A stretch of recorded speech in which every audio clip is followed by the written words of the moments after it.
Hello everyone. In this video, we will learn about a very important feature of parallel routing in Next.js, which is how to deal with routes that do not match.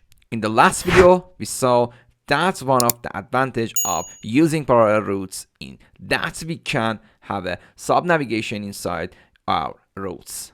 Now, let's delve into another interesting topic together.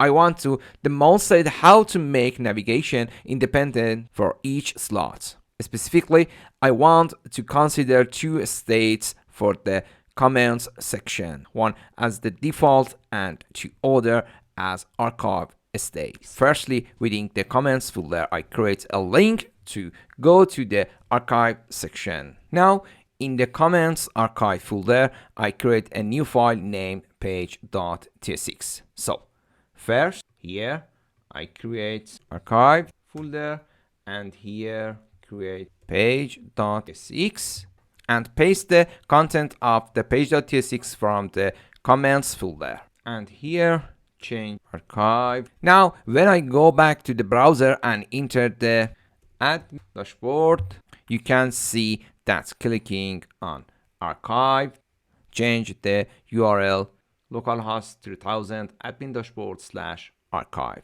If I click on default, the dashboard returns to its previous state. As you can see, the comments slot works independently while navigating between the default and archive states. An essential point to note here is that when we navigate to the archive link, it's only existing for comments and does not affect other sections like children, payments, or user list. This is a routes match only for the comments slot.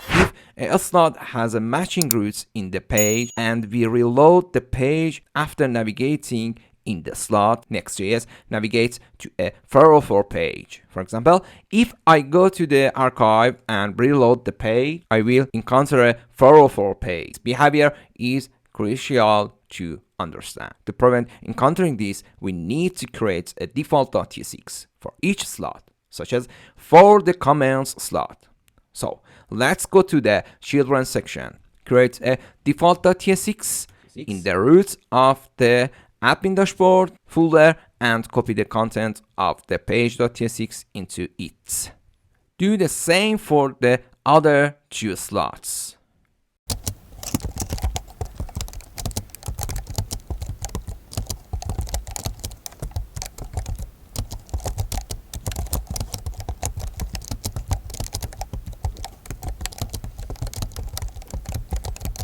Now, back in the browser, enter the main dashboard. If I go to the archive section and reload the page randomly, now back in the browser, enter the main dashboard.